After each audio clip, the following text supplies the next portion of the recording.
All right, let's move on to Student Handout 6. This is on page 9 of your note packet. We're going to skip the top paragraph and we're going to just move on to the example. So comparing and ordering real numbers.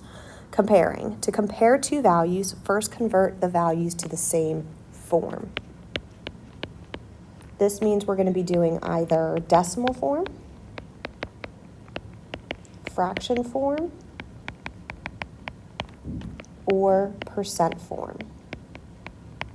I personally like to change them to decimal form as I feel like that is the easiest to compare. Next, we have some inequality symbols. We're going to read those left to right. The first inequality sign is less than, because on the left side of the symbol, it's closed. The next one's going to be greater than, because on the left side, it's open. Greater than. So, for example, I could say 5 is less than 7. Or for another example, -2 is greater than -5. Converting between fractions, decimals, and percents. You guys can definitely use your calculators for this. It will go faster.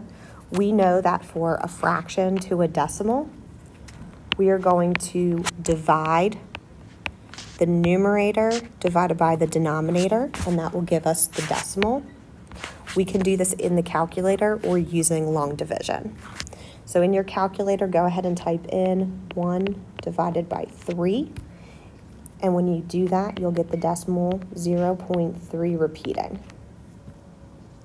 Then to convert that into a percent, we take our decimal and we're going to multiply by 100, which is the same as moving the decimal twice to the right.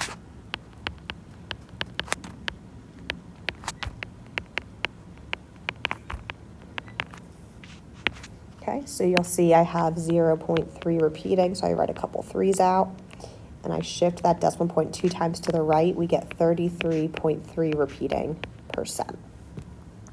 Or in your calculator, you can take 0.33333 and times 100, and that's also how you get the percent. Next one, 0.2. Let's go to percent first. So 0.2, we can times that by 100, which simply moves that decimal point 2 times to the right, and that makes it 20%. Then to go up to a fraction, that 2 is in the tenths place, so that's 2/10, which simplifies to 1/5. Next one, 50%. 50%, to put that into a decimal, we can divide by 100, or you can move decimal to the left 2 times. So the decimal's right here at the end. 50 is a whole number. If you move it over 2 times to the left, that makes it 0.5. And if you want to make it, see the 50, there you go, 0.50. A percent is out of 100. So we could take our percent, 50, and put it over 100, and then we can simplify. 50 and 100 are both divisible by 50. 50 divided by 50 is 1. 100 divided by 50 is 2. So our answer is 1/2. All right, I would like you guys to spend a few minutes on the rest of this table. The next video will go over the answers.